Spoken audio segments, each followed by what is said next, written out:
You guys, Max. Breakfast. Not breakfast. You guys haven't tried Supermalt yet, have you? Never. Don't even know what it is. No. Yay. What is it? Supermalt, I personally believe, is like the GOAT of all drinks. Like, there is no drink that is better than a Supermalt. Yeah. And it has to be Supermalt in a bottle. Please don't get it in the can. Oh, I quite like the big pint cans. I do quite like that. No. I think it is. It's quite unhinged to drink it off the train, but I love doing that, like post game. Like one of those big pint I think you get that Supermalts. metallic taste. Oh, I love it. Wakes me up. What do you think it tastes like? Which looks like a beer. I don't know. Yeah, so... Do you want to So taste let's it? do it. Right, Yeah. twist it off. We'll pass it. Oh, this is me. What is it, like a is it? breakfast, lunch, dinner? What we Any time. It's Anytime. big in like Anytime. Nigerian. It's big in like Nigerian culture, African, West African. And like Caribbean, yeah. Hello. Hello. Sorry, my bad. I don't even know what. What notes are you getting when Yeah. you smell it? Like- Give us your thoughts. like sugar. Yeah, it's Great. sweet. Yeah. Maple syrup. Maple syrup. Oh yeah. Bit maple syrup. You go first. Cool. Yeah. Go on What then. are you thinking? What I your don't really thoughts? know. I feel like you need to get like gulps of it to Yeah. really Try. like it. Don't be shy. Oh, I felt like it foamed. It was liquid. Then Yeah, Yeah, that's yeah. the best bit. Out of 10, what are we rating it? Yeah, it's like drinking maple syrup. It's like watered down maple syrup. Like a Really? That's crazy. I ain't heard that Maple one. syrup. like 6 or 7. It is something sweet. Like What does it remind you of? Like, what? 6 or 7. That's bad. that. We don't do 6 early or doors. Yeah. Early doors. Yeah, I think you just did it. I don't get it. Yellow card.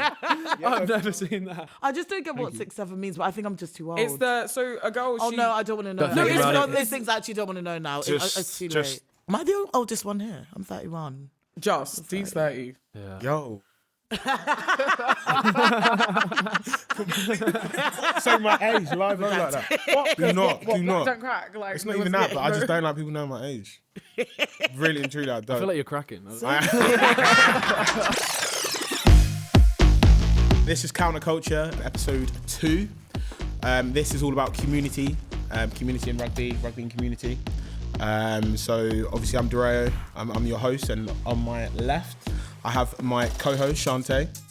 What we saying, guys? Hey, everybody. Can we ask what is No, that? you have to put the fingers down. You feel like like a crab what's when you did. Clock it. Max will work on it. We'll work on it. What is clocking in? What is that? Clock it. It means like it's like period. Like it's clock it. Like we're all clocked in. Clock it. It's like period. Anyway, Shantae, how are you, Shantae? I'm good. I'm happy to be here. Like I'm happy here for the vibes. And how you been, bro? Yeah, I'm good. Well, I'm live, kicking. It's been a minute since It's been a minute. When last did I see you? England on the 20s. Yeah, Loughborough. Yeah, Loughborough. Yeah. Before Christmas. But yeah, what do you do at Counter-Rock? Like, tell us your story. My story of Counter-Rock, I feel like I kind of do a mixture of things, but you guys will mostly see me mainly at the PWR games, really talking to the fans, talking to the players, trying to uplift the women's game. Obviously, did a lot at the Women's World Cup. Obviously, we did amazing there, Red Roses. So yeah, you'll pretty much see me more this year doing that with PWR and a lot more with the under-20 girls as well coming up as well. For sure. And in our studio today, we have on my right, Max and Murray. Hell yeah. Oh, Big clap. I clap for you. Yeah. That's not for me. And then on our left, she needs no introduction, but we're going to introduce her anyway. We have Anne. She is the founder of Black Girls Ruck. So give her a round of applause. Nice. The crab. But guys, Love welcome. Welcome. How are you guys? How you been today? I'm All chilling. I'm good. Yeah, all good. Yeah, got the training from Coventry this morning, so yeah, all Long good. journey, all right journey? Yeah, apart from the last stop, what was it Shoreditch? Couldn't get there. Had to go for Whitechapel and walk. So So the tube's a new one, isn't it? For me. I'm like circle line, don't know where I'm going. Right, so obviously, like, you guys have seen that over the last week, Counter-Rock, we've been doing a few different things. We had Faye and Noah. They were up at Sarries for the big game. We also have the Showdown Media Day as well for the Saracens game coming up. Guys, get your tickets. We had Druin. He was over in Cape Town doing some on-the-ground stuff with the games. Obviously, if you guys didn't see, we had Portia Woodman. Yeah, on our page. Portia Whoa. Woodman Just featured on casually. cover. Men's Ruck. Yeah. Big Yeah, thing, yeah, man. yeah. I didn't see that coming. I didn't see that. That's Yeah, a big, that was big a old big, thing. massive thing. And then we've also got the Six Nations launch coming up. We had Noah, Ben, and Charlie. I think they're there today, isn't it? They're there. So they're at the For Love of Rugby podcast today, but they also went to do the Six Nations launch. Down or up in Edinburgh. Down in Edinburgh. Up in Edinburgh. down. I'm just going Sorry, my down. maths awful. Geography. Yeah, I'm dyslexic. But are you guys looking forward to the Six Nations? Yeah, always. Yeah? Yeah, I'm a proud Scot, even though I don't sound like it. Yeah. Yeah, mum and dad. So, yeah, I'll be cheering on the boys, 100%. I'll be in Kenya, so I think I'll miss 3 weeks of the games, but I'll be back for Italy. So, yeah, looking forward to it. Yeah, I'm excited. I'm excited for the Women's Six Nations. I do like men's rugby, but I'm more excited for the Women's Six Nations. But I think it'll be good. I think England could actually win it this year. I think they could get a Grand Slam. Oh, I can't talk. I think England could get a Grand Slam this year, which is really exciting. I think it's going to come down to the last game. Yeah. England France or France England, and I think we'll do them. I'm going to say something really controversial. I actually think Scotland's going to take it. Shout out. I'm not. I'm so sorry. I was looking at the teams coming out. I was like, England. I was like, I looked at everyone else's teams. I looked at Scotland. So I was like, that's a team I can get with. No one fancying Italy? Nah. I went to watch something in South Africa, and I was like, do you know what? They could pull off like a second for the first time ever. I think third. They'll do better than Wales. Everyone, Everyone will do better. Controversial opinion. I don't even think Wales should be in the Six Nations, but let's not even go. No. I said it. Who do you think should be Gibraltar. in? No, it's Gibraltar. Sorry, Georgia. My bad. Gibraltar. Shout out Gibraltar. Maths, Gibraltar. No, shout out Gibraltar Rugby. They're also sponsored by Samurai, so shout out Samurai, who gave us these. But no, I think Georgia should be. I also think Georgia should be in. So predictions. You're thinking who's going to win? England, but I'm Italy second, I reckon. Murray? Scotland. I'd say France. You can't look past France. I'm saying Scotland. England, France, Scotland, Ireland, Italy, Wales. Ireland are going to have a terrible time. Their team at the moment. I think they're aging. Yeah. Like they need to bring in that young blood, and they haven't. Who? I think there's a guy called Sean Agabeda. I don't know how to pronounce What, it. for Ireland? Yeah, I think he just Is he made the his front debut. row? Yeah, I think so. Yeah, I he's could be front row. mistaken, but they're aging basically. They haven't re-churned their squad. But anyway, that's enough rugby chat. We're not here to talk about Six Nations stuff. This isn't that kind of podcast. We're talking about everything about round rugby. So yeah, now we're gonna go and talk about the guest list or our culture crossover. Max. Yeah, I just saw my name in bright lights. Yes, or Curtscode as mainly people will know you. Do you want to just tell us a little bit about yourself, how it started, and your story? Yeah. I was going to start reading off there, but I started Curtscode after I'd played in 3 countries, and I'd kind of seen those communities, and I was like, right, I've got to find this elsewhere, and that started in Bangladesh. Replied to my email, went there, had an unbelievable time, and yeah, since then we're a year on, 10,000 people strong, and I've seen some crazy places. Yeah. So your whole thing is traveling around, going to places where you wouldn't normally expect rugby, right? Yeah, where you wouldn't expect rugby, and where like people's stories aren't told, and we kind of want to get in on the ground and tell it through their eyes. So it's a tough ask, but we keep saying yes to everything in front of our face, and yeah, it's created some crazy stories, and we've heard from people I don't think you would have heard from if it wasn't for us, which is, I pride myself on that. And where do you reckon the craziest place you've encountered rugby?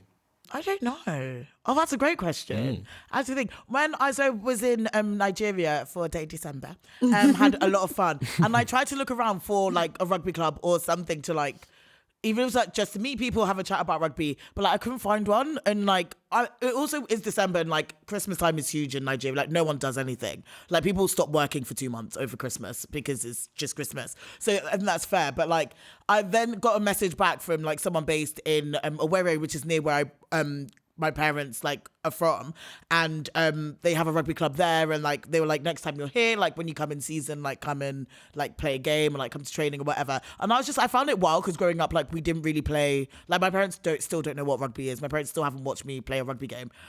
So I just found I thought it was really nice that there's rugby there. So that's why I'm also like reading your like bio. I'm like, oh my God, I want to do that. We should work together. I want to go. I've gone to Sri Lanka and I absolutely loved it. And I'm like, Did you see any rugby? no, I didn't. So I was have just like, to. what was I doing there? This is on what you said. I think there needs to, and we've tried to start creating it, but it's so difficult. The admin for it is there should be a website where you can check in every country what is going on that week. So whether it's like local grassroots, a schoolboy rugby game. Yeah. Say if I'm in Kenya right now, I'm like, first week, where do I go? Yeah. Because it will be there on the Wednesday and Saturday. There'll be games across Nairobi, and I'm like, where do I go? Yeah. I'd love to know and maybe be the person to do that. Who knows? Yeah, let's do Let's it. do that. Yeah. Mari, how about We'll you? talk. Where's the best place you've played rugby? Maybe. Went on a school tour to South Africa. Played a few Pile boys. That was quite incredible. With the backdrop of the mountains in the background. Yeah, so that's pretty special. I've actually seen that picture. I was On there. his Instagram? I've seen the picture. Yeah, that was pretty special. Nice. I'd say South Africa.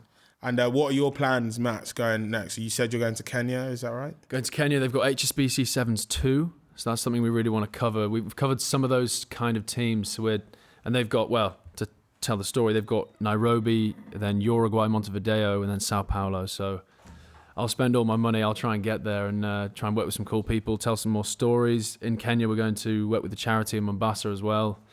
They've been really nice. They said I can live with them. So it's all on a budget, but it's hopefully there'll be some, by the end of it, we'll have told some more people's stories around the world. For sure. Nice. Right. Next up, Murray. So obviously, I like your story, but I feel like not a lot of people know your story. So kind of tell us a little bit about kind of how you got to Coventry, like how we here. Yeah, how we here today. So I play rugby full time for Coventry. It's my first year. Just turned 22. Always dreamed of being a professional rugby player. That was a dream growing up as a kid. And then, didn't really get picked up by academy routes or like going through kind of teenage years. And then, went to university. Tried to go down the university route. Well, that didn't work out for me. So in my final year, while studying, I played for a team called Hinckley, which is not too far from Coventry. And then, the Coventry hosted the Combine, which is kind of...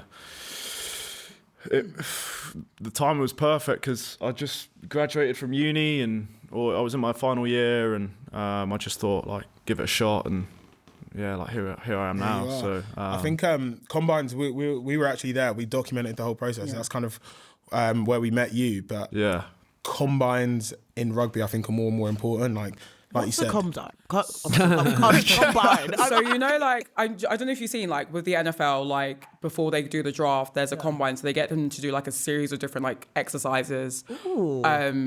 Essentially just to kind of see like their athletic ability, to see like, is this someone that we want to sign to our team? It's very big. Like you'll see like, so pretty much like people come out of college, they would enter themselves into the draft, they do this massive combine, then they do the draft and see if they're going to get picked by a team, essentially. So that's essentially what Coventry has done, which I think we need to be doing more of. I think it's basically like a trial is probably the best way to... It's for all of the people who, like you said, haven't normally been picked up by like your normal routes. Academies, because there are so many talented players in this country and in the world that just haven't been picked up because you weren't 6'5" at 14, you know? Correct, yeah. Sorry, that's me. Yeah. I'm upset I never got picked up by Saris, but it's not about me. But you also, no, it's not. You also did, you were in Leicester Tigers under 23s? Yeah, I'm in Leicester Tigers under 23s. Yeah. Very similar thing, like not so much a actually no, I would say pretty much like a combine, but I think they called theirs a trial. They did one trial day. I think yours was 2, wasn't it? And then the game? There was like the initial day, which was like testing. And then there was a team run type of training session, and then there was the game. So 3, I want to say 3. Yeah. So we had like, ours was just one day. Was one day. Yeah. I think they expected it to be like 50 girls. There was like 115 of us. And then pretty much combine thing. I think we played the game for like 20 minutes. And then from that, now there's a squad of 35 of us. Yeah. Would you have preferred it to be like over a certain, like a few days? Or? Yeah, I think I would have. It sounds like it was very like... It was hectic. Yeah. It was so hectic Compact. because even I went to like my coach now, because I'm in it, he was like, we weren't expecting that many people. Like there were people that turned up on the day who hadn't even signed up because there was a cut-off date, and there was still like girls from like local unis who turned up. Yeah. So I think it should have been spread over 2 days. Like it would have been better to see like forwards and backs a bit more split. But it's going pretty well. I mean, one of my girls, she's in the under 23 squad, and she actually just got signed. So is there going to be another combine? So yeah, they're going to do it every year now, because I believe nice. the only other team that's done it is Sale. They did theirs over 3 days. Yeah. So they did theirs like 3 dates in March at different unis. I think it's worked for them. I haven't really heard too much what's going on. I think Bristol Bears have also done one for under 18s, but it all comes down to the point about like making rugby more accessible, right? Yeah, 100%. And that's a big thing, which I guess we can speak a little bit about here today. And how have you found? Where have you seen making rugby more accessible work? Like, I think, like, I started playing rugby as an adult, like when I was 25. And I only started through like doing my masters. And I think like uni is such a good place to like get more people into rugby, like uni teams. I think like they do a lot of work in terms of like inclusion.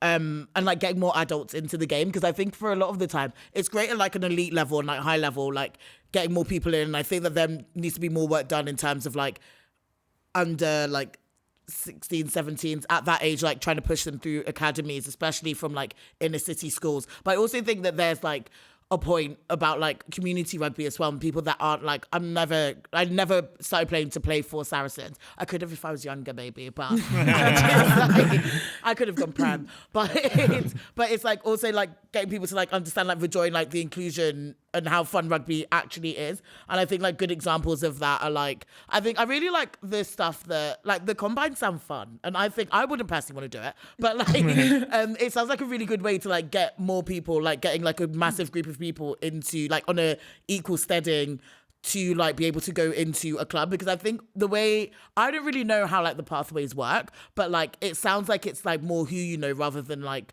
your skill a lot of the time. Whereas that sounds like a really fair, like good way of like, we're having like this, we're doing this day, come and do it. It sounds like similar to county trials. Like that's like the most, like the highest level I would probably ever get to. But like it seemed that I think that's quite a fair way of like, if you're interested, want to play higher, come here. Doesn't matter what background you are, doesn't matter where you're from, come and just run around. And then I think that's a really fair way to do it. I like the sound of that. No, Max, on your travels, have you, what countries do it well?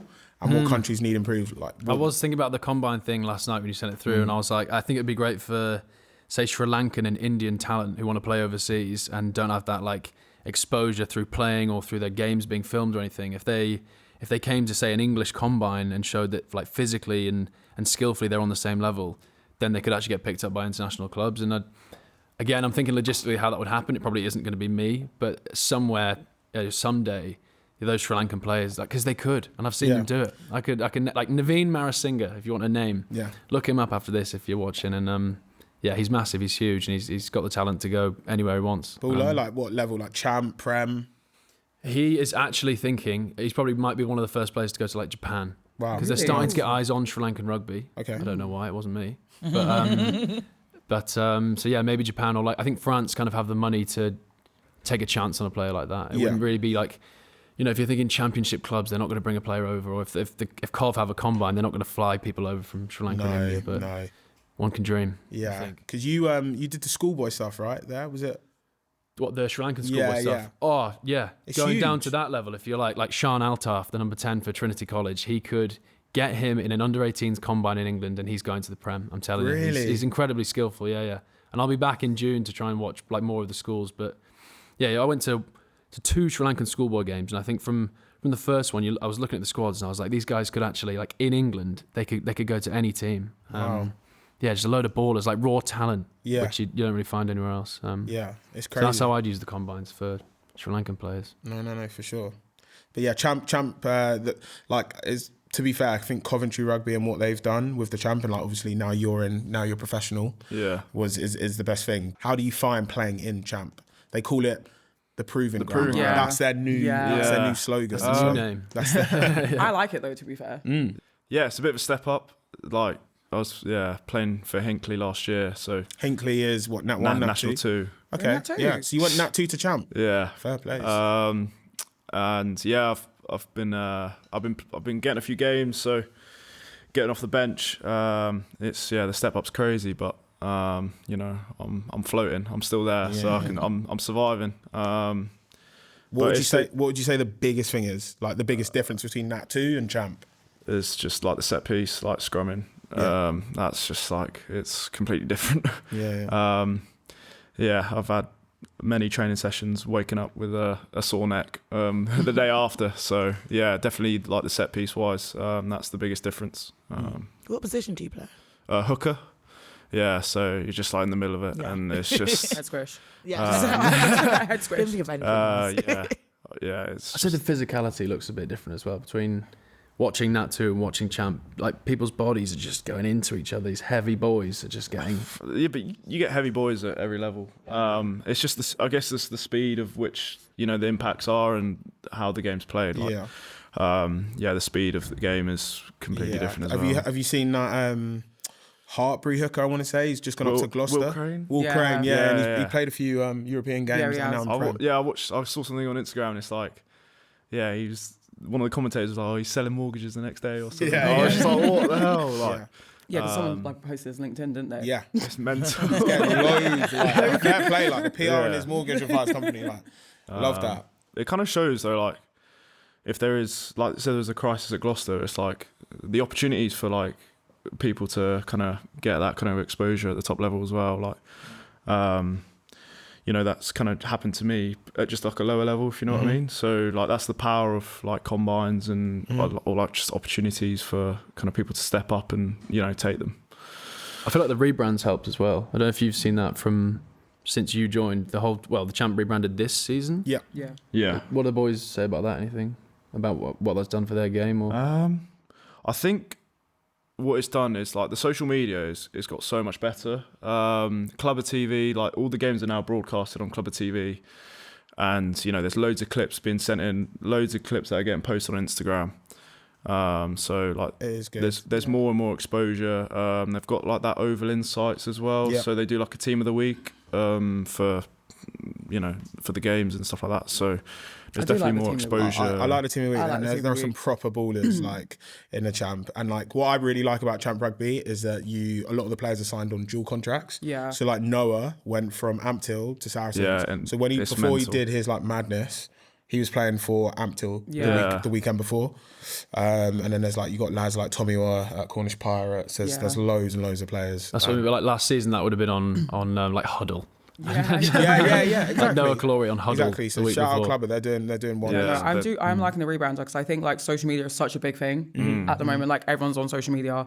The first thing you're going to look at in the morning is probably social media. Yeah. So I like the way like I'm probably watching more champ rugby than I'm watching Prem rugby at the moment. I'm enjoying it a little bit more as well. I think I'm just liking like the rough and tumble of it is being the proving ground. Yeah. A bit more than Prem. I think rugby needs it though. It needs it. Yeah. I think like yes, it's a good start. You have a broadcast deal like Clubber, but I'm old enough to remember when Champ Rugby was on Sky Sports, and I think like even know that. Champ Rugby was on Sky Sports. That's mental. You don't even realise it. Champ Rugby was on Sky Sports. They kind of did the semi and finals, but it was still on Sky Sports, and I think like that's what we need more of. So good start, but we need more. Like ITV, Channel 4, someone needs to like pick up the rights for it, and then that's when we're going to see the growth. But Anne. Hi. Hey, you are the founder of Black Girls Ruck, Yeah. right? Do you want to tell us a little bit about that and like your rugby journey and your story? Yeah. So Black Girls Ruck is a platform. I started it as a podcast during lockdown. Just want to talk to other like black women that played rugby, because I had started playing rugby, I'd say 2018. I was like 25. That really reveals my age. Do the maths. I'm young. But I started playing rugby later in life, and I absolutely loved it, and it like changed my life. Like it's so cheesy, but I made loads of friends, like really changed as a person, like from playing rugby. And I was just like, why did I not start playing when I was younger? Like I never like heard of rugby. I grew up in Leighton, and it just didn't really like sound like something for me.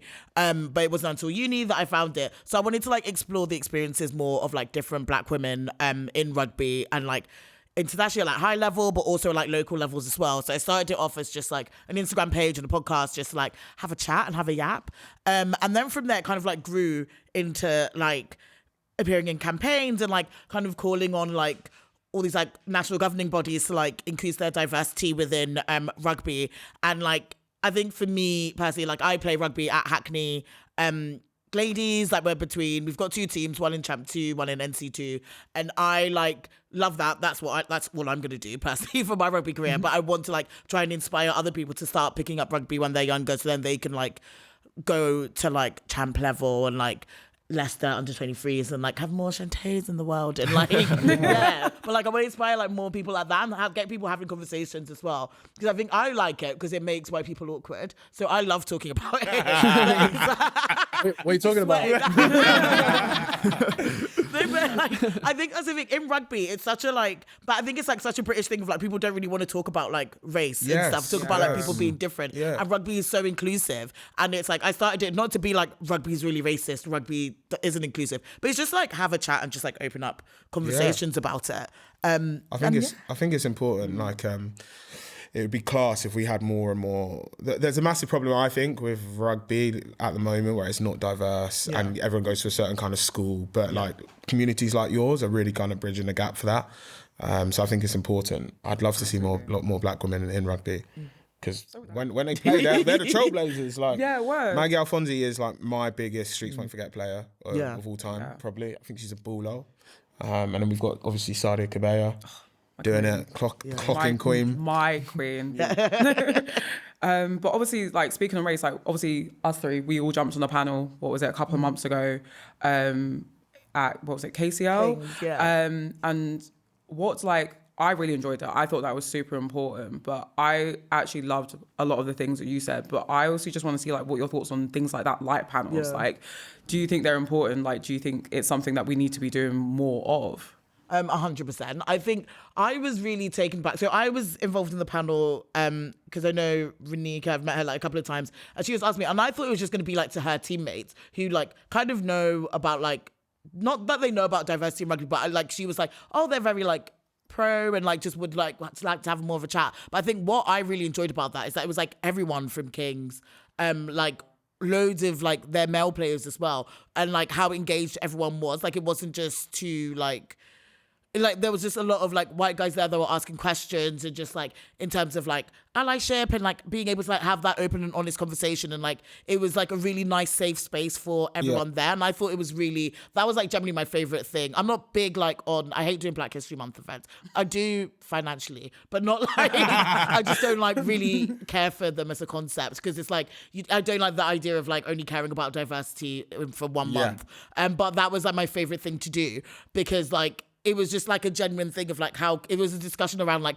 what is the experience of Black people in rugby, and like how can we as like a whole team make everyone comfortable and make everyone more inclusive. I think we talked loads about like old rugby clubs and like their like traditional like rich not initiation cultures and how that can be like exclusive, and like I think people were asking questions about like our experiences, and like their captain is a Black woman, and just like she gave a really good example of like how she had like struggled. And I think it was nice to like create safe spaces like that to have open conversations. And like I think a lot of the time when I don't know, when you like propose something like that, I think people tend to be like, oh my God, no, that's really awkward, everyone will be uncomfortable. But like a lot of time people aren't. And like it's just people need space to have questions and to embrace diversity. Of course. If I were to say, right, you are the head of diversity inclusion at the RFU or World Rugby. Yeah. And there was if anyone's hiring.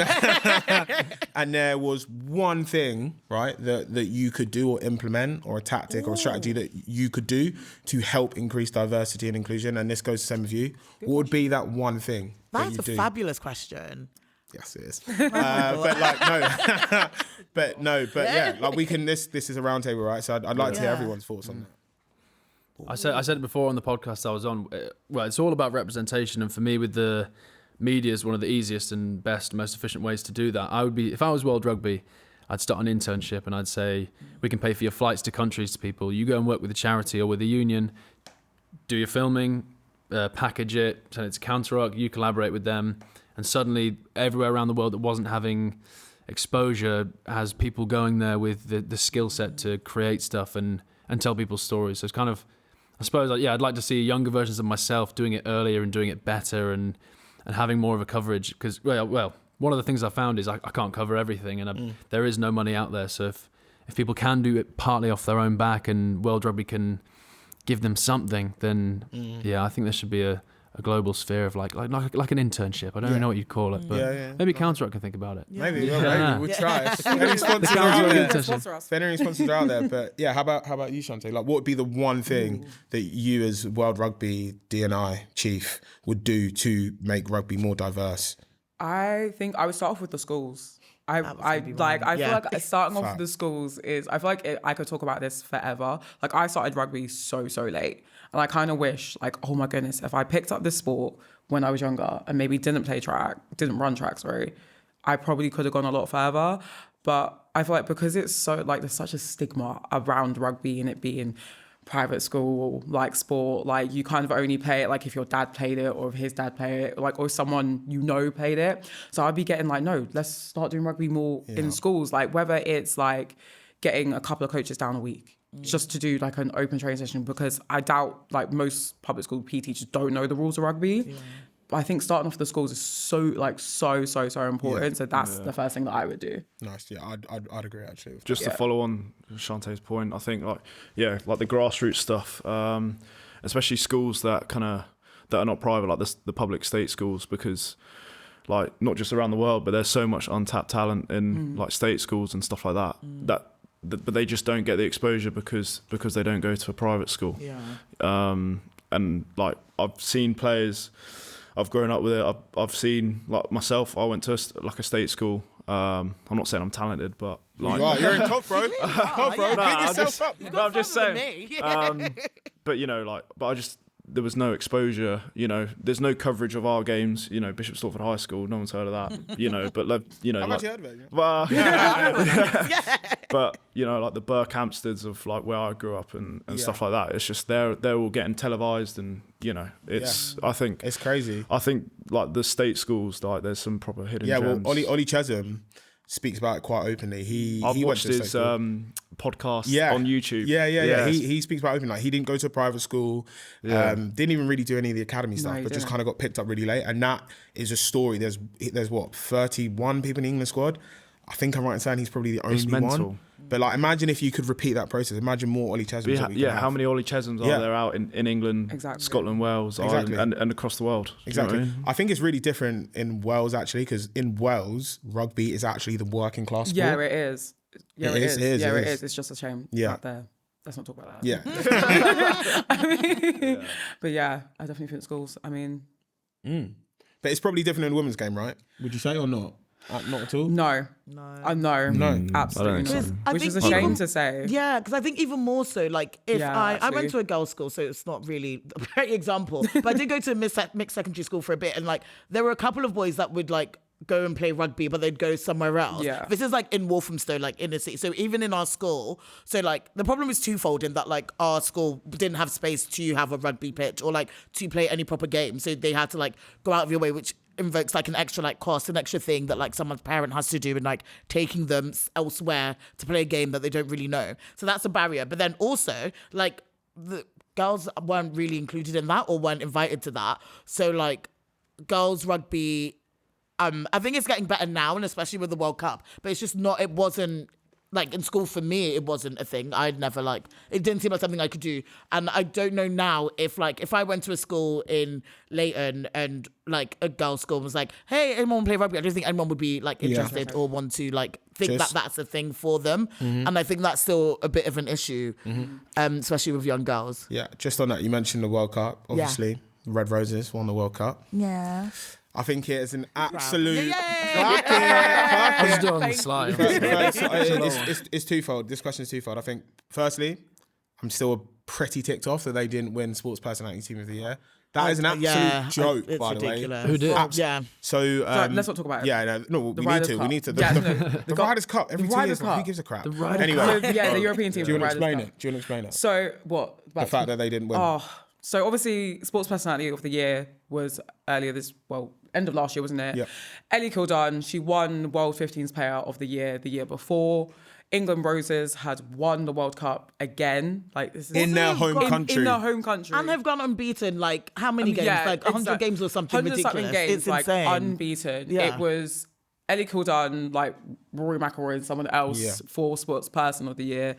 Went to Rory McIlroy, whatever. And then it went to the teams, and it was down to Ryder Cup. It was Ryder Cup team, Europe. It was the Lionesses, who also equally had a great season as well. Like, they won the Euros. And then it was the Red Roses for, obviously, they won the World Cup. It went to the Ryder Cup team.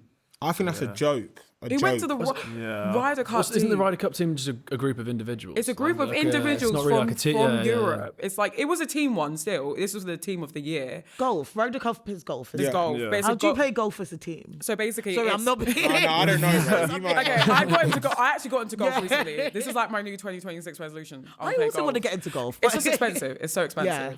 So basically, Ryder Cup, it happens like every 2 years. You have USA versus Europe. So it's a team of American golfers Fine, okay, against a that team makes of sense. European golfers. It's either in America or it's in somewhere in Europe. This year, I can't remember where it was. Anyway, Europe won. They all, yeah. They and I think it was in Okay, America. yeah. Was it in America? Yeah. Oh, it's the first time they won in America. wasn't it? that's And, what- They Yeah. shouldn't have won. Like, I'm sorry, if you go undefeated for a long period of time and you win a World Cup in your home country, Yeah. for me, that team deserves to win. And I don't know who called that decision. If it was a vote, there's I absolute think it's a panel. It's a panel of people. Yeah. But Outrage. the reason why I asked that is because obviously the women won the World Cup. Yeah. Do you think their legacy is going to have a big impact on the next generation? So, for instance, I remember 2003 World Cup. Yeah, showing my age. The men that when we won wasn't the born then. 2003. Were you not born? Wow. You're not born? That's disgusting. November 2003, I was born. Okay, Yeah, you fine. missed it, you missed it. I've never felt so old. I was one. So I was one too. Yeah. So when the men won the World Cup, that had a massive legacy, right? And it inspired a whole new generation of players. Do you think that is going to happen with this current crop of people in this generation? I really hope so. I think it will, but I think we need to be like tactical about how we do it. I think there's already like girls, like we saw it like with the amount of people that came to the final and the amount of people that came to all the games. There's already like a group of like, not a group of girls, like women and girls that are really interested in playing rugby, being part of the rugby sphere, which is great. And I think we need to continue to empower them and like, it was so amazing to like for people to be given a space where they can come and enjoy women's rugby and like just women's rugby. I always sound like such a like man hater. I'm not. I just love women's rugby. But I think there also needs to be more work done into, and I know there is work being done with like T1 rugby and like other forms of rugby and getting more people into it, because I think there's such scope, like following like how inspirational and amazing everyone is in the Red Roses team, to get people that don't know about rugby, that aren't in part of this kind of bubble that we're already in, to come into the bubble, because it's a fun little bubble. It is. And I think that's like bridging that gap, I think, is going to be the issue, because I remember watching the 2003 World Cup and like seeing that kick and was like, oh my God, that's really cool. And then was like, carried on with my day. Yeah. Like, and I think like, I do worry that a lot of people would have watched the World Cup and thought like, oh wow, like Ellie Kildun's really fast and did that, cool.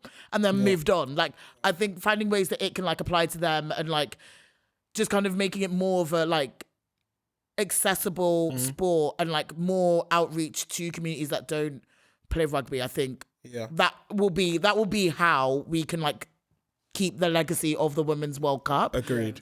For me, like, you saw all of the women's players were getting like loads of brand deals in and around the campaign, in and around the World Cup campaign right now. Ellie Kildun's just signed her, I think it was like London Heathrow campaign. Yeah, I was on my way to Lagos and I heard her voice and I was like, what is going on? I saw her post. Like, I remember her posting it. She's like on her story and she's like, guys, you can hear my voice. Yeah, crazy. but we need, my point is we need more of that. Yeah, Like, we yeah. need, and it can't just be in and around the World Cup. It has to be consistent to build these women up as role models as they rightly are. Yeah, 100% because So brands out there, like get on the Yeah. Red Roses and start. Like Sarge's doing really cool work with Adidas, and like she's already like really fashionable. And I think like fashion and the culture side of things, which I think you guys do really well. I'm not saying that because I just want a hoodie, but No, we'll get you on. We'll get yeah, you on. I haven't had any stash from you guys, and that's fine. But like I think like also thinking about the way like women's football has like really implemented itself in culture has been through fashion, has been through like lesbian drama, which is very in. And like I'm not saying that there should be lesbian drama in women's rugby, but like there is some though. Is there? Yeah. We'll take it from here. Lesbian drama stuff. Have you guys watched Heated Rivalry? Not yet. I've heard about Oh my this. god! So anyway, we need like Heated Rivalry, but for rugby. That's what's going over like Max's head. Like I have no idea. Let me just chime in on the lesbian rugby drama. But we need like Heated Rivalry equivalent in rugby, or like not like that, but like we need like more fashion, more like culture, more things like what people do like day to day, and like the music side of things, and like implementing more in culture that way, so then people get more into rugby that way. How we do that? We need big brands to give us money. I mean, they've Clinique, got the Clinique thing. Clinique's Yeah, a sponsor of your team. Yeah, Clinique sponsors Hackney Ladies, and we have loads of skin stuff. My skin better be looking great. Share. I'm okay. I generally have like 20 mascaras. And like that mascara is the best thing. Because everyone forgot it in the changing room, and I just took them all. And then afterwards, like, oh, where's the mascara? I was like, oh, I don't know. And then I emptied my bag and You was just like, teethed everything. I didn't take it. People forgot it, so I took it. But I love fucking. Sorry, am I allowed to swear? Yeah, you can swear. Good. Can we swear, Robin? Yeah, we can swear. Fucking love Clinique. No, but it's like I think it's such a good like combo, like it's such a good collab as well. And they have like this skin thing that all the like Red Roses did to like analyze their like skin types and like That's sick. before. I don't know, it's all very ridiculous. But like if you're you just looked at me like It sounds like it's going in the right direction. We We need get more. budgies. We get budgies. Butsy. And this is the I'm not actually going to hate on any brand right now. Yeah, I'm about to say, watch your words. Yeah. But someone asked me this question the other day, and I'd be interested to hear what you guys think. If there was one brand who isn't currently in rugby right now to get into rugby, to bring up the next audience, whether that's Gen Z, but of a diverse Gen Z audience, what brand do you think that would be? And shout out Luca from Curva, who was the person who asked me that question. But anyway, who do you reckon would Top that of my be? head, someone like Uniqlo or something. Something Really? that could be like global. Uniqlo. I don't know. Okay. I can see the cogs turning. You're No. like, I've already got my answer. Uniqlo. I've answered before. Uniqlo, that's a I've- shout. That's a great That's a shout. good shout. Like Hong Kong, that was massive. Yeah. It's a big Okay. hit. I don't know. What is Uniqlo? I've never heard of Uniqlo. Uniqlo. What? Yeah.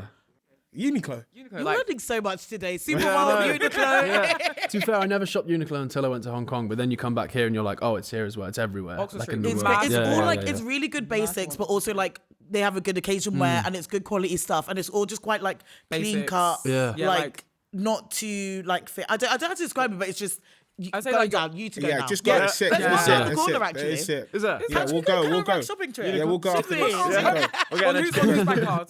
Come to Ruck. Yeah, long day. But I like that suggestion. But I think that like if you think about you want to grow rugby, right, women and men's, I think a lot of people in rugby, apart from Murray, know who Uniqlo is. So for me, you want to bring a brand on that like for instance, Supermalt. The majority of drinkers who drink be sick. Supermalt do not know rugby, so they're the kind of Yeah. brands that you want to bring involved. As you were drinking, I was like, I need to figure out a Black Girls Rock Super Bowl thing. 'cause Yeah, that was like, Supermalt. Like, that is a great idea. what would be yours, Murray? What, like a brand? A brand that isn't in rugby that like, yeah, I know that's a big question. Yeah. Why don't you tell us yours? Yeah. I said mine's Buzzball. Buzzball. Yeah, That is a Buzzball or great Sidemen one. or Yeah. like a black owned brand like Yeah. Buzzball. Telfa. To be honest, Courtis, like imagine Yeah. if Courtis were like, fuck it, we're gonna That'd come be into rugby sick. right now. That's a whole new Yeah. audience and no one's tapping into. A Telfa like bag would be like a rugby bag. That would be if like- you're watching. But like right now, Yeah. you have your heritage brands. Yeah. It's really big in insurance. And Yeah. I work in insurance, so I'm not going to slate insurance as an industry, No but job. because it has its like its needs and stuff. But I just want more up and coming brands to be jumping into this rugby space because it's thriving. I like that Nike is doing the British and Irish Lions yeah, thing. for women, I think yeah. that'd be really exciting. And like everyone is obsessed with like that. Everyone watches women's sports tops, and like I literally have them in different languages because they just look cool. And I think I hope that they produce stuff that's like similar to that, about for rugby. Yeah. I know that was together, but like with Nike. But I think if they produce stuff that's similar to that in rugby, I don't know how it will look, but like I think there's potentially like something exciting there because Nike make cool stuff. 100%, and Nike are the forefront of collabs. Like they did the Nike Courtis thing. Imagine if you dress up all the Lions women in their Courtis. Yeah, they're not thinking. Hire me to do that for you. And like they do the Nigeria kit. Nigeria always look like Slaps. look Nigeria amazing. kit is And, like the coldest kit I've ever seen. They need to like ever. the kit needs to be similar to that, like levels. And like, but also like culturally relevant as well. That you don't feel like you don't wear rugby tops out and about. Like I do sometimes. No, you but, do. like, You do. but The heritage stuff. The heritage stuff sometimes, but it's not as like. Gym apart jerseys. apart from my Counter Rock jersey. Yeah, I gym wear out all jerseys. the Gym time. jerseys one. I don't even have one. We'll get you one. We'll get you one. That's why I came on the podcast. is to get this stuff. But like the way people would wear like a Nigeria kit out or like a football kit out and don't know anything about football. I would love it if people started wearing like rugby kit out and don't know anything about rugby just because it's fashionable. It's a fashion choice, but this is kind of where we want to bring in our guest who is new to rugby. And we're trying to bring him in. Real fast, eh? Real fast. You're kidding. But yeah, we'll bring in Poet. Poet, do you want to give a little bit of brief? I feel like you should. This is your time to shine, bro. But yeah, Poet is on the Filthy Fellas podcast. Very, very football heavy, but we're trying to introduce new people to rugby, right? Yeah. So it'll be interesting to get his thoughts on rugby, what it means to him, or what he knows of rugby, and have a good old chinwag. Little chit chat. Chit chat, yeah. Do you want to come on? Come on. Oh yeah, no, that's the clap. Oh yeah, we can This is a snap clap now. situation. Clap it. It's not enough. I now want to do this. What? Oh, is that? Oh, I see. And your mouth. Hello, gorgeous. Let me sit beside you. Bruh, that's an entrance. That is an That's an entrance. That is an entrance. entrance. Welcome How to are the you? How are you doing today? I come bearing gifts. Yay! You're kidding. And you got your free merch. I came here for myself. You got your free That's why you're merch. my G. Get your free stuff, cuz. A coffee. Oh, My this G. is it. Thank you. This looks so good.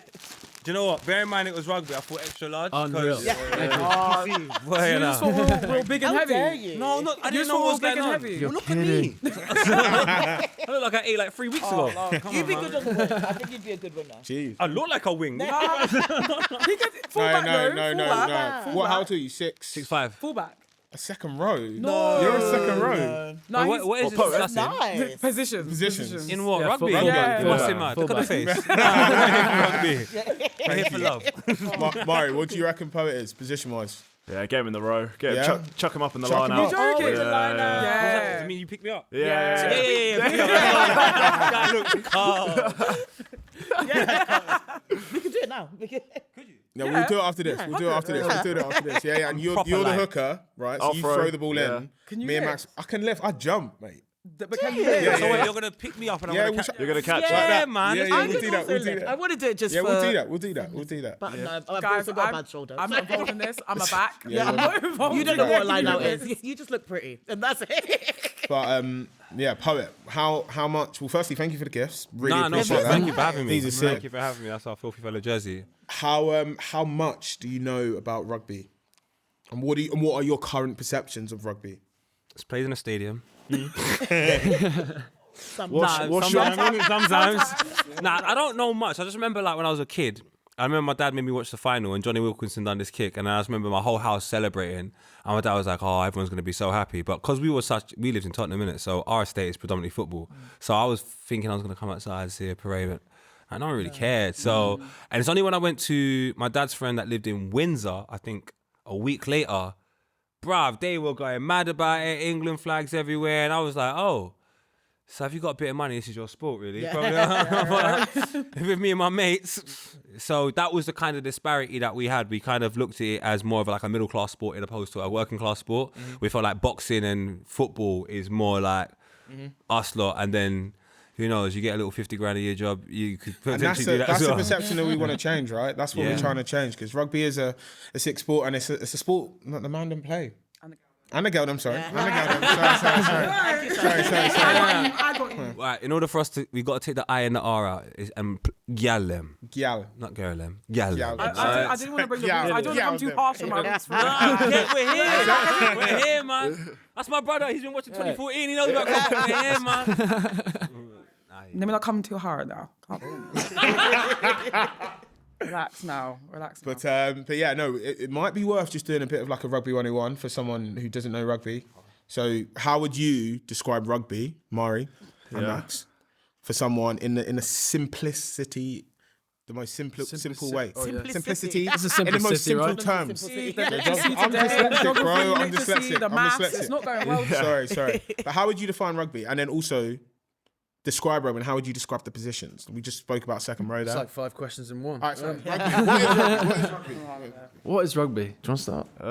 We heard this saying, football's a gentleman's game played by thugs, and rugby's a thug's game played by gentlemen. Ooh. So, yeah. I've heard that. I don't know how I feel about that. I'm sure the person that said it was a nice man. It's the same. It's just, it's quite a physical sport. Obviously, contact, it's 15 on 15. Got to pass the ball backwards. Got to pass the ball backwards. Can you go sideways? Yeah, you Ideally, can, but don't do that. You'd rather go Ideally forwards not. than Yeah. sideways. Yeah, a bunch of guys push against each other. Yeah. At some points, some people get lifted, Which will be which will be you. Yeah, that's about it, really. It's I like don't- football foot, but if you want to hurt someone, Yeah. properly hurt someone. You know how Yeah. like, like you footballers like fake it on the pitch, like your injuries and stuff. Yeah. It's like real injuries. Guys, you lot are too. I'm not hating. I'm not hating on football. I'm not hating on football. I love football. I love football. But Another saying that's really common in rugby, and we all heard this, is rugby is a sport for all sizes and shapes. Yeah. Right? We can be me, 6'6". Sorry, 6'3". Really? My hinge profile says I'm 6'6". My hinge profile says 6'6". Sorry. We can all dream, man. But it is like you could be really, really small and you're a scrum half. You can be like me and be a second row. Like it is. So it's that kind of sport, really. That's just scary though, man, because I'm just thinking about like my physical frame or lack of physical frame in a sport like rugby, and there are individuals beside you that seem like they go to the gym more than me. I don't want to play in a sport like that. That doesn't look safe. yeah, to be fair, I'm not gonna lie. And if I saw you on the pitch, I'm not running towards you. I'm lazy as fuck, so we wouldn't be anywhere near each other. So if I'm tackling you on the, you play wing. Yeah. If I'm tackling you on the wing, something's gone wrong. So it's like tactical in that. It is like, tactical. Ah. It's a tactical game. So I might Yeah. never meet someone that's that big. You might do. You will do. If you're being but, lifted, like, it's you will rare. meet the big people. Yeah. Serious? Yeah. So if you're second row, you'll be in the scrum as well. You'd Oh, love where's it. the Poet, safest you'd love it. place? You'd- Fullback. you'd really Fullback. like it. Fullback. No, it's a lot of pressure though. But it's a one-on-one tackle though. It's like Yeah, you either miss yeah. it or not, but it's only one person you really have to deal with though. Do you know what it is? When I was younger, I used to play centre back, and I absolutely love crunching. I love heading. I love all of that sort of physical aspect That's of it. fullback right there. Yeah. But that's when I was younger. And now as you get older, You're like, nah. things are tearing that you didn't know you had. Yeah. I'm 26. I'm finished. I'm done. What? Yeah, neck, shoulders, knees, just like. Can I ask you a Rugby question? does age you like. Oh, it's ridiculous. Is it like? Yeah. Is it, for example, I've done some. My friend used to play American football, J.R. Giles, and he won like the Super Bowl, all of that. He done his thing, but the sport was like 3-4 years and it was done. And I was thinking to myself, well, in football, you like 12 years. In golf, really you're not good really doing question. much. You're stand there forever. But so rugby, like, what's the time period that you have a career I'd for? say it depends. Like, for example, it's just so like random on topic. Like Abby Dow, like she's won everything. Like she won World Cup, like top of her game, paying PWR. She's what 26? Yeah, and she's retired. Yeah. What? She's retired. But you have people like Is that- Emily Scarrett who have like Yeah. done. She's been in 5 World Cups. Yeah. So that's like her career's been like 15 years, or and you get something. people. You can be in it Yeah. for 15 years. You can be in it for 5 years. I would say the biggest difference between football and rugby in that way is like on average, like most rugby players make their professional debuts 18, 19, finish 32, 33, 34. But then in football, you can be a wonder kid like Max Dowman, 15 years old. Yeah. You're not getting that in rugby. Yeah. No, but that's only You never recently, know. though. Yeah. That's only like as of recent as the games got younger, and I think that's Yeah. primarily because of finance over than anything else. Yeah, Anyway, yeah. it's just that a younger market appeals to more people, and then we make some more money. So I don't think that is for the beneficiary of the sport. I just think there's so much money in football now. Whereas rugby, I think it's still quite pure. It's still got the sort of essence of what's best for the game, and opposed to what's best for the financial aspect of it. But I heard you lot talking. That will change. I mean, I would consider you like quite a spokesperson of the football community. What do you think? What do you think the football community thinks of the rugby community, if they have an opinion? I don't think they think. No, Yeah, I'm honest, yeah, like football is I how can I describe it? It's like a surrogate religion. Like, if you're a Christian, you're a Christian, my guy. Like, shout out to Muslims, but I'm a Christian. That's how it is. And I feel like that's it for football. Hey. Tattooed on me. You know what I'm saying? Come on, fam. You gotta shout out everyone. It's all love. But like, football fans are so indoctrinated into their team. They don't even watch other games in football, like, so let alone another sport. Do you know where I'm coming from? And I think it's the intensity within football as well. It's so everywhere you go, pick up the paper, switch on the TV, go on your Instagram. You can't avoid it. So just having your mind think about something else other than your kids, if you got any, is a little bit difficult. I think, but it's interesting because Anne spoke about it earlier. There was a moment, I don't know who decided to, in football, to link it with music, arts, fashion, culture, and make it synonymous with that. That was me. That was you. But we're trying to do that. We're trying to do that in rugby as counter-ruck. And I think that's how you truly grow the game. Yeah. But I guess my question to you is, like, do you think it would work if we did that personally? So the only things that work are the things that are available to the people that want it. So what that means is, like, if there's a group and there's an audience of individuals there, and you got to take a look at the complexity, what's the word I'm looking for? You got to look at the direction that the country's going in. So in, say, 2012, 2010, when I can show you at home, I got a notes pad and I wrote down how I'm going to connect football to music and lifestyle. And the reason why I did that is because I looked at American sport, basketball, and I just saw everyone was wearing, like, that weren't in the game, they still connected to basketball. So when basketball finished, you'd wear your jersey, you'd wear your hat. That kept the conversation of basketball continuing. And I'm looking in England and I'm like, well, me and my friends wear football tops to Tesco's. So as far as I'm concerned, like, we can do the same thing. We just have to be the individuals people look to for fashion or look to for football commentary or look to. So it's a responsibility on us more than the footballers. No disrespect to the footballers. They're not that incredibly cool. They go to training from 10 to about 2. They come out, have a sleep, go to a game or something. They don't have time to be quote unquote cool. They're not around all of that. So it's for the people that watch the sport to figure out what things live in the sport without you even speaking about it. And if it's not to the surface area, you bring it to the surface. So I knew all these footballers like rap music. You think they all listen to Oasis? Yeah, maybe in like 1995, but like that's long gone, bro. Like I would go to Link, I had to go to Link K Coke one time, and he had just signed for Rock Nation. So there was that whole appeal around that.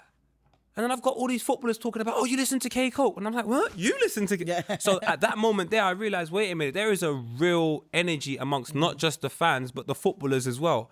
And all it takes is one video of maybe a Thierry Henry of a musician. All of a sudden, there's conversations being sparked. People are realizing that they like Thierry Henry and the musician. And then from that moment forth, people just build multiple examples, more examples. The only dangerous thing is it does kill the love of the sport. It does kill the love of the sport a little bit. But apart from that, In what way? Like, what do you think? Is it over commercializing it, or? Yeah, it's over commercializing it.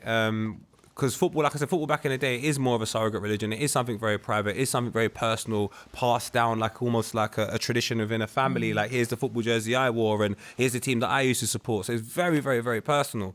And then the moment it became, I would say, to the point where you're incorporating musicians, this, that, and the third, it reminded me of celebrating sport in the States. And if you go to a game in the States, like, no one's watching the game, bro. Like, it's just a day out for the family, and it's less about the two teams playing, and it's more about, did we have a good day today? They're just there to be there. Do you know what I mean?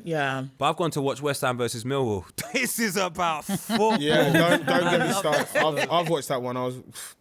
This is so offside, I'm going to say it anyway.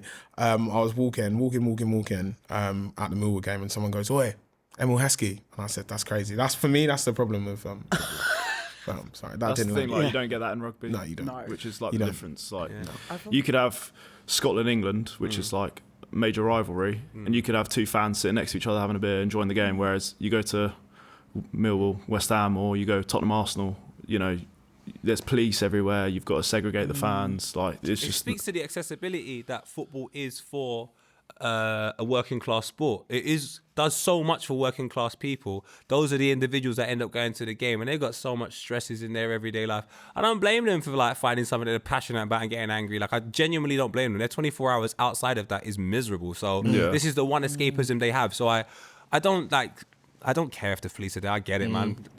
President, like, there's an American guy going into Venezuela taking people out in a Nike Tech tracksuit. So if we want to watch football and there's a couple do you know what I mean? So again, it speaks to the traditions and just how football's been going on for years. And I think rugby's in a different place, such as snooker's in a different place, golf's in a different place, tennis is in a different place. Those are all sports which are, I believe, to a certain extent, like you wear a white suit to tennis and everyone's playing and they come out and they still look white. The England jersey is completely brown after a football match. And I just think, again, that speaks to the audience that's watching it. We don't look at it as messy and so on and so forth. So, that won't change anytime soon. If football could do it differently, right, and it wouldn't do this whole cultural, like, linking it with music, arts, fashion, how do you think it could do it differently, if that makes sense? And what lessons could rugby learn from that? Well, how could music do it different? Football do it differently. So like now, football's quite over-commercialised, right? Yeah. But how, and if rugby is trying to go down that path and we're trying to link it with music, arts, fashion, culture, what key lessons can we learn from rugby, from football to rugby, if that makes sense? To be honest with you, I don't think it will happen in rugby. No? It doesn't happen in golf, it doesn't happen in tennis, but it does happen in boxing. The people are fighting on Netflix now. So it's like with them type of sports, because of the crowds you're appealing to, the amount of things that they watch, they don't really care. Whereas I feel like maybe in rugby, in tennis, some of the people that love the sport also have money, can invest in it, so therefore they wouldn't stand for some of the things that are happening within football. Football is just too big, and you just I don't think there's any one person that can control it. Rugby still has that class, do you know what I mean? That element of class, which football's a bit classless, to be honest with you. But I like it. The demand is there though, because like no one's screaming at tennis and golf to be like, oh, you need to be more like football. But rugby for the last like 2 years mostly has been like, we can change things, and people actually want that change. Whereas golf and tennis, no one's going, nah, let's change all of this right now, because it is actually elitist. But, 100%. They tried to change it with Tiger Woods. Yeah. They really did try to change it, and they've tried to change it with tennis a couple of times. Like we got Tay Townsend now, shout out my G, TT. So there are some changes they're trying to make, but it's just so difficult to go to a sport, which is Wimbledon, and centre court, and all the history behind it. For you to change that, like, you gotta be Prince Charles or something. Like, it's too big of a job. Do you know what I mean? Rugby, I don't think is that much of a big of a job. But there is an element of class about it. But there are people that are open to change, it seems like.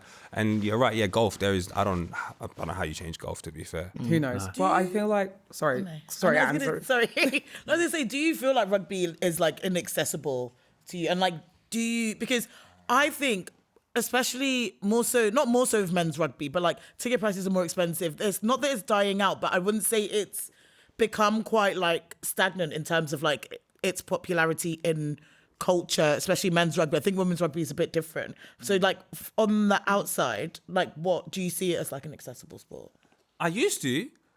Like rugby used to be all over Sky Sports, you know. Yeah. And I don't really know the different interpretations of rugby. Yeah. So like there was like Super League, there was this, and I would try and talk to my dad about it, but I didn't know what was going on. But one thing I knew, it was very much in my face. Yeah. And I think the sport now outside of football that is very much in my face is darts. Like everywhere I turn, darts. I'm like, oh, wow, that's quite interesting. And I think it speaks to, again, it's a bit of a working class sport. You go to a pub, everyone's got a dartboard, and then some of the characters that are coming through darts are charismatic, man. They are so funny. They haven't really got that sort of gentleman aspect. You don't look at them on TV and go, I know what he's going to say. You have no clue what he's going to say. Yeah. And that adds it, adds a bit of excitement to it. It's about personality, right? And bringing out 100. People's personalities. I think the biggest problem with rugby is that people think that the rugby players aren't relatable. And I actually disagree. I think there are, but people or organisations or media haven't brought out that personality. So that's what we're trying to do at Counteract. Loads of rugby players are interested in their fashion, music, arts, but no one asks them the questions. Everyone's like, oh, how did you find the game today? What are you working on? All these boring questions. Rugby players definitely have personality. There was one guy, they asked what did he eat after a game. It was like a Super League game. And then I just remember it because I just clipped it up all the time. I used to throw it up, and he was like, "Oh, let's have a bit of Nando's." Like, he just kept it so super normal. And then the next time I've gone to a Nando's party, he's got a black card. He's in there. I can't remember who it was. So I was like, all you had to do was say something left in rugby. So he's definitely crying out for it, man. And I think 100%. I feel like as well, like a lot of the clubs are doing like the rebrands. Like Saracens just did the rebrand. Like I think that is the best thing Saracens could have done. Like, have you seen it? Have you seen it? Let's get it up. It's interested to see what you think, actually. That is cold. Look at rebrands. It was a cold rebrand too. I feel like it was needed as well. Like we're moving to, when is it, 2025? I reckon they got it off you guys, to be fair. I don't know.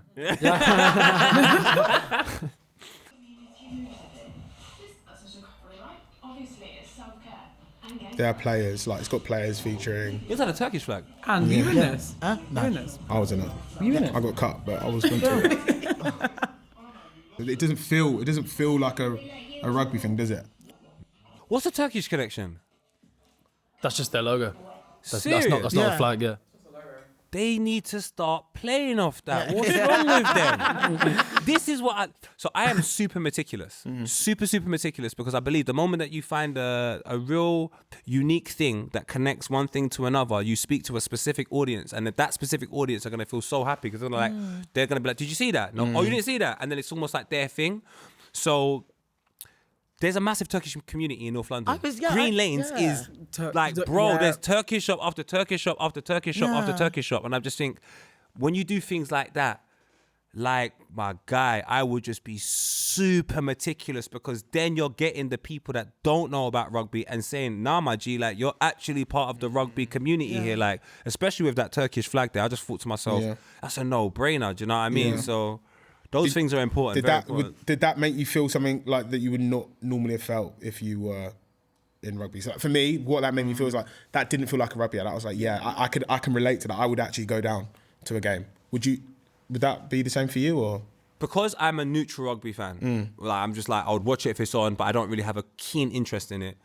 I watch too much content like that. So a lot of content outside of things are, you know, that it's graded the same way. It has the same type of storyline. So that's why I was like, I wish they made it more meticulous, because that advert there could be another sport.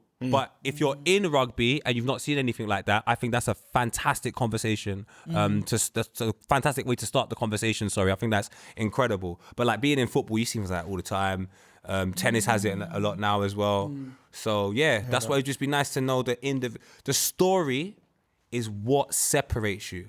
You can film it great. You can get Tom Cruise in there doing his own stunts. I hear it. But it's the story, especially today, of what people connect with. If there's a unique story about yourself on how you connected to rugby, that becomes 20 times more effective than something cool. Well, not my story. I feel like I'm a little bit of a country bumpkin. Literally, like, I live in the States. Like, Serious? Yeah, everyone always assumes I'm from London. Like, you thought I was from London. Yeah, I thought you were from London. No, I'm from the Sticks. I'm from Windsor. Windsor? I literally I live like 10 minutes around the corner from there. Yeah, come on, cuz. You sound more There's a London story than there. me, and I'm from So London. everyone's like, oh, you're from the South. No, guys. It's called code switching. I read that. Yeah, but look, man, like, some of the best stories are from the Sticks, man. Like, George Smith's from Warsaw. Yeah. And they just got a rubbish football team before that. So, like, it's a story and everything, man. I don't know if you know, but we were on our Counteract channel. We do something called Think Pieces. These are like long reads, long blogs, basically. And we wrote one on the combines, or it was the rise of the combines. So in football, obviously, or NFL, you would know that you have loads of combines. In rugby, we actually don't. What's a combine? NFL combine, you know, and all Like a trial day. Oh, is it? Yeah. And everyone comes down? That's sick. I love what it was today as well. No, it's my team. Together. Come on, man. Yeah, we don't do that in rugby normally, and it was a thing that we just trialled, or Coventry just trialled, right? Yeah. And that's how you got picked up. Yeah, it's a mental story. I think they need more. They need this everywhere. Like, there's so many, like we were saying earlier, there's so many people that, because, or they don't go to a private school, or they just go to their state school, secondary state school, like what I did. You don't get that exposure. You don't get, and there's so many people out there. How did you hear about it? It was just advertised, like social media. So where? When you say social media, because social media is so, because the thing is, everything's so on Instagram. Yeah, so it was funny. One of my mates actually sent it to me. No way. And he said, "Oh, like, fancy it?" Question mark kind of thing. And I saw a video of the head coach. He kind of spoke on it and saying, like, you know, you got nothing to lose, like. And I said, "Do you know what? Like, fuck it." Like, did you get in? And then, like, yeah, got for the. That's why he's saying sign. Hey, Bluetooth smart, my guy. You got signed, bro. Wait. I just want to ask. Are they doing it again? Yeah, I think so. You know, yeah. Yeah, but I think there was 140, 150 like people turn up. Yeah, so I was the only. It's like a trial, so like. That's crazy. Yeah, bro. only one. So like. What? One person? Yeah, so there's Prem Rugby. Man like Neo. That's crazy. Yeah, Crazy, bro. Oh my god. That is I think that's what makes it more effective. That's a little bit as well. That you are the amazing. only one. Yeah, it was, but like, You owe your mate a pint, I think, and a little bit more. Yeah, whoever said that to you. Yeah, you need. Yeah. Shout Will him Callan, out, bro. he sent me the Instagram DM, so shout out to Will. Thank you. Shout out, Will. Man like Shout out, Will. But yeah, it's just crazy because I didn't know what I was graduating university in the summer, and my parents live in Scotland, and like the rugby opportunities in England are so much better compared to Scotland, and I didn't know where I was going to go. I was going to go back to my hometown, Bishop Stortford, which they play in the league below Coventry. So I was like graduating uni in the summer, and then I was like, I don't know where to go from here. Like, I had no kind of set plan. And then like the Coventry thing came up, and it was like I got through it. So like now it's like just kind of redirected me back onto because I've always wanted to be a professional. Yeah. That was my dream growing up, playing rugby professionally, and like the combine was my way in. But that was the first time it ever happened, and like just the timing of it, because I was finishing uni, didn't know where to go, and like it came up, and I was just like, oh, I'll have a stab. Was it divine intervention? Do you know the best thing in life to have? A skill set. A plan's rubbish. Yeah. Absolute rubbish. COVID happens and all of a sudden I can't open this shop. Yeah. But if you got a skill set like you had, that meant when the opportunity arises, you don't have to go and revise for it. You can just go and take it on board because you've got the skill set. So that is cold, bro. It was, it's mental. And like now I'm like playing for Coventry, like, and we was just saying like this time last year, if you were to say I was playing professionally and I was coming on a podcast and speaking to all you guys, I'd be like, you're joking. You're out of your mind. That is amazing, bro. Yeah. We can clock this It's one. just Really? Probably Really? I'm sorry. No, but also like another piece that we've done as well is obviously about Champ Rugby. So again, a little bit about Coventry. Obviously Champ Rugby, what do we call it? What's it called again? The proving ground. The proving grounds. They call it the proving grounds, basically saying that like this is where like players will prove themselves, like whether they are going to go to the next level. So Champ Rugby is, you have our Prem Rugby, and then It's Champ. So it's like Championship in football. Yeah. Okay. So we've got It's the league Prem, below. Championship. We've got Prem, we've got Champ. Yeah. And then, But I think you have to add in that like the year before it was called Where Careers Go to Die. So Yeah. it's like it's a bit of a contrast between. Is you that can what they prove said? yourself. yeah. That was like 2 years ago. People were like, That's "Oh, if why you're when going you say champ, that's where proving your career's ground, going to I'm die." a bit like, Oh, they really flipped it on its head. yeah. That's crazy, But it's bro. better. You can frame it in 2 different ways, I guess. Perspective, Nice. eh? Yeah, exactly. Yeah. Yeah, so basically, Champ Rugby, I think it's done like a full 180 on itself. Obviously, we were talking about that earlier. Like, it's now on a streaming platform, like Clubber. Like, we can actually watch the games more openly. I feel like the fan base has got so much bigger as well. Yeah. Like, myself, I've been to more Champ games than I have been to Prem games this season. Like, they're just a bit more rougher. But what do you guys obviously like think of the Champ? Like, where do you think, or the Champ is going to be going like the next few years? Where do you see it? I want to shout out to the Cov fans. I think like they've Media trained boy. I think Coventry have got the best fan base in the Champ. Like we get like multiple coaches to away trips, so I think like yours and Richmond. That's when you made it in rugby. what you mean? We got a bus. Multiple. but yeah, sorry, what was the question? Just wanted to mention Coventry. Yeah, no, I want to shout out the Cov fans. Like, where do you see like Champ Rugby going like in the next few years? Like, obviously, I'd love to see it back on Sky Sports. Yeah, I think that's not for a while. I think there's the money in the championship is, from my knowledge, it's not. Like a lot of the teams are part-time, so you have to work a full-time job alongside it as well as playing for. So you can't. There's only, and like Coventry's a full-time team, but there's only 3 or 4 teams in the championship that are full-time, and I think Doncaster Knights, I don't know if you've heard the news, but they're going part-time next year, so they're a full-time professional team. And now that next year they're going part-time, so They announced that this week, didn't they? I did not know that. So it's like, to put it into like football context, that's like, I don't know, Wigan. Are Wigan still in League One or Champ? Charlton Athletic. That's like Charlton Athletic going like part-time. Yeah. And it'd be like them paying their players sometimes £5,000 a year to play for that team. Yeah, that's that's it. it. £5,000 a year. Money in rugby Which is why compared to you've got football. Some of the offers Work. post university are ridiculous. Yeah. It's why players say no. It's why people quit, because £5,000 is like For the year. for the whole year. And it's intense as well. It's and like women get paid brutal. even About to say, let's not less. get on the women's. And you train like 4 times a week, Yeah. and you have to like play games. You can't like it makes no so sense. But it women's seems- women's is a bit crazier because PWR is the highest league of women's rugby Yeah. in the entire world. Yet the women do not get paid enough to have that as their full-time job. We have like our good friend, Simi Pam. She's a doctor. She is a full-trained doctor, but then on the weekends, she is starting prop for Bristol Bears. The thing is, as horrible as it's going to sound, it does make sense. Oh. And I don't mean to be harsh, but this is business. Yeah. Business ain't got time for no sentiment. Business don't care that you got a phone bill to pay. The best practice for business is the best practice for business. And I think in today's market, the biggest individuals that are taking over are the younger demographic. So if you take a look in football, 15 to 17-year-old now or 18-year-old now, Lamine Yamal is the most sold shirt in the whole world. Now, Garnacho, that was at Manchester United, is arguably one of the worst wingers in the Premier League, but he was top 10 sold shirts. So in football, you've got like Clairefontaine, which is like a school of excellence in France where all the best young players go. Is there a school of excellence for rugby in England? College. I feel that's up for That's debate. a really good question. Yeah. That's up for debate on like which private school's the best. Yeah. Well, what But they it's should- not. Is is that like an open thing that like No. if you always okay? So it's like a school where everyone's going to be at clubs, everyone's going to be at so on and so forth. But then when they see the talent, they take you to one school and they Okay. consistently, do you know what I'm saying, Yes, work yeah. and 14, harness 15, that. Thierry Henry went there. Like, Thierry- yeah. Trezeguet was there, Yeah. like... There's no. We don't nothing have like that rugby. but- It I was would gonna just say, be- I've never heard of anything. Yeah, it would just be that. like private schools. Yeah. And then if you've gone private school, most people would then like realistically be in academies. Then they probably go like Super Bucks, which is like the top league in for, like university sports, rugby. And then mostly those guys who play in that Super Bucks league would then get signed. If you're not really in that, we're not really The pathway's different. There's two, right? There's the academies, so Yeah. like very similar to football. You have you play for your county, then you do something called DDP or DPP, DDP, that one, yeah. and then 18 you get picked up by academy. Then that's one pathway, and then you can go the amateur pathway where you don't get into academy, you go to university.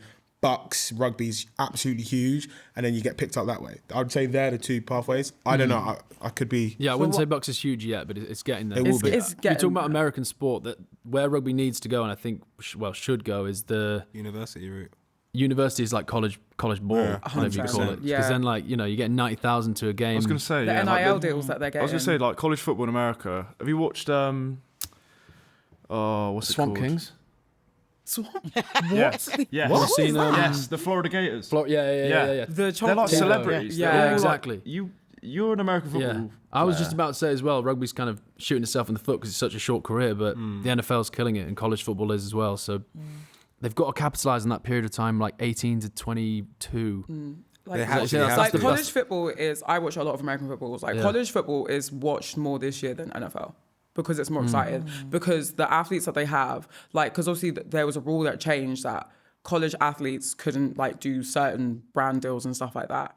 Now they are. So you've got like your top athletes, your top wide receiver, QB in the country, doing like a brand deal partnership with Nike. That's like, you now got kids who are like 6, 7 years old watching someone who's 18, 19 years old at their college doing this massive brand deal. Like they're drawing it in. So I do 100% agree. Like we Yeah. do need to be focusing on like the young people. Like, Noah, do something, please, Calori. It's just it's the approach though, because you can't do America.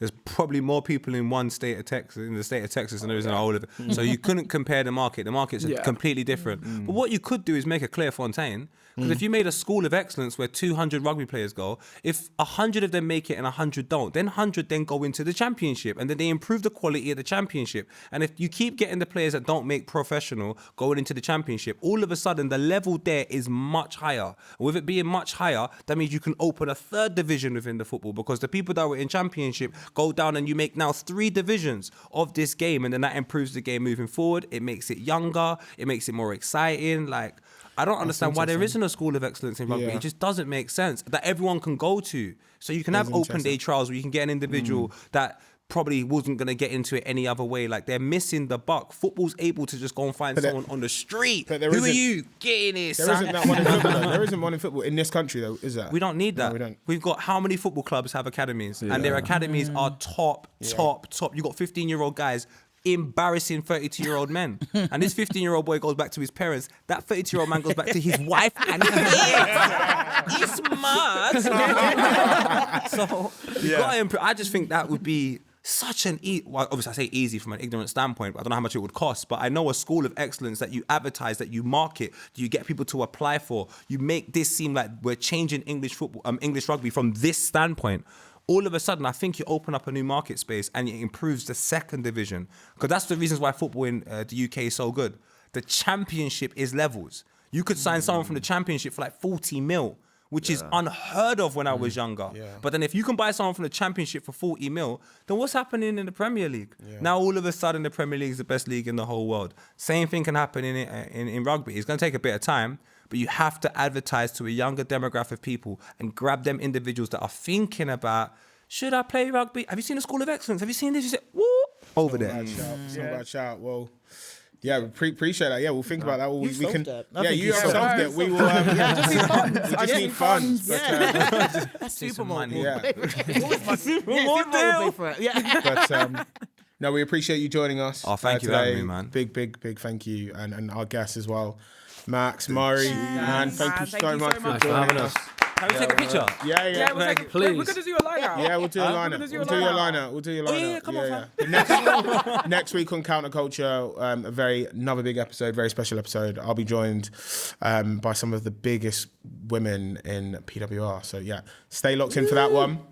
And yeah, make sure you like, comment, subscribe to our YouTube channel, all that good stuff. Thank you.